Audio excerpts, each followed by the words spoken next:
tiny moving parts. This couch is long and full of friendship. I have never been so scared and sad. Hi there, my name is Andrew, and you are watching Off-Shores.net. I'm also still trying to find a camera angle where my glasses don't catch the glare of my computer screen.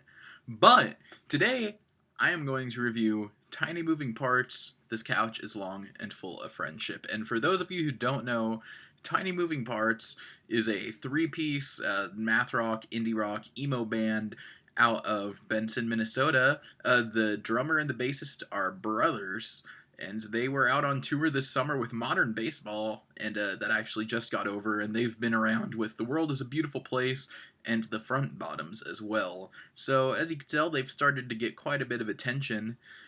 They released an album in 2010, I've never heard it, but then they ended up signing to a record label called Kind of Like Records, and they recorded This Couch is Long and Full of Friendship, which just came out earlier this spring.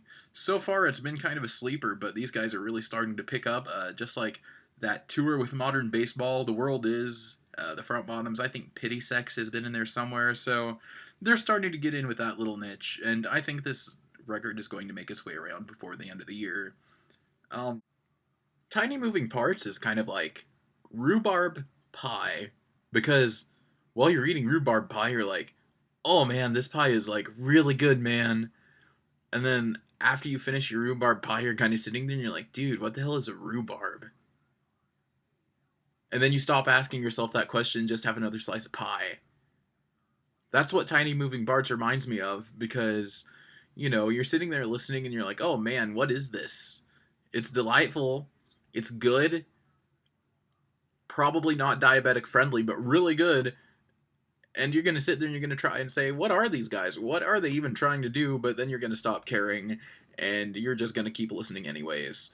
That's what Tiny Moving Parts reminds me of, just because they're so math rockish, and they have influences of emo. Like, they fit in with that whole little scene right now, but I can tell these guys don't want to necessarily make themselves a part of the scene. I found out about these guys through a Sound Supply drop, if you guys know what that is. It was a bunch of math rock albums, and these guys just happened to be in there, and it was such a great find, honestly. There's so many great guitar licks in here. The syncopation is incredible, the rhythm, the drumming, great instrumentals all around, definitely.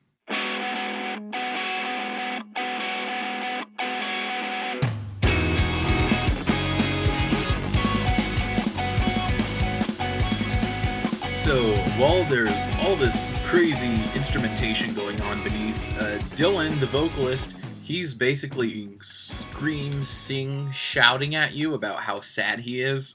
And don't get me wrong, like, it's definitely rough singing, but it's never unlistenable or shrill or harsh. Like, it's not like you're listening to Jane Doe or something. Like, you could understand every word he says, and I really like his voice, just because it fits the style of music well. I really like the moments where it's like he's doing the whole I'm half singing and shouting thing, and the instrumentals underneath are really calming and soft, just because it adds a really cool contrast, and it definitely emphasizes the lyrics in the places where he does that. But he's a decent singer. I mean, it's hard to rate singers within this genre of music just because the vocals aren't where the emphasis is at, but he's definitely good at what he does. And as far as the lyricism goes, it's an album about growing up and dealing with change. Recently, the band was featured over on Property of Zach, and they actually gave a really great track-by-track. And there were some good things in it. You know, it's just about dealing with change, basic issues that you and I are dealing with, from your friends moving away and dealing with your past mistakes, and learning how to accept the way things are going to be as you get older. It just makes this album really personal. Hearing them sing about some of those things, you could tell these guys have been friends for a long time, just because you could hear in the music just the bond they have, which definitely adds warmth to a genre of music that sometimes feels a little cold and impersonal.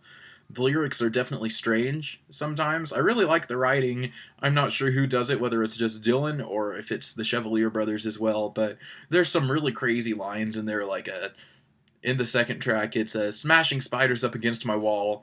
I am creating amazing science experiments with jealousy. They have more feet than what I could ever fill. And it just keeps you on your toes, and it keeps you eager to listen, because, I mean, that's just a cool line right there. That's just really cool. So if you're still watching at this point, just go pick it up. It's a really good record. It's solid. You'll listen to it more than a few times. I mean, just the songwriting itself, it's just well crafted. They put a lot of time and a lot of effort into it. So if you appreciate good musicianship combined with good lyricism and a great message put out by good dudes, then just go pick up This Couch is Long and Full of Friendship. There's no weak track on the album. I guarantee you'll like the whole thing. Even the two soundbite tracks that are just like soundbites of Brett Favre, the NFL quarterback. It's soundbites from his retirement speech underneath some really new agey sounding stuff. And it's at first it seems kind of funny, but it's actually really awesome and it adds to the record in a positive way. So just go check it out. Tiny Moving Parts, This Couch is Long and Full of Friendship. This has been an Off-Shores.net review.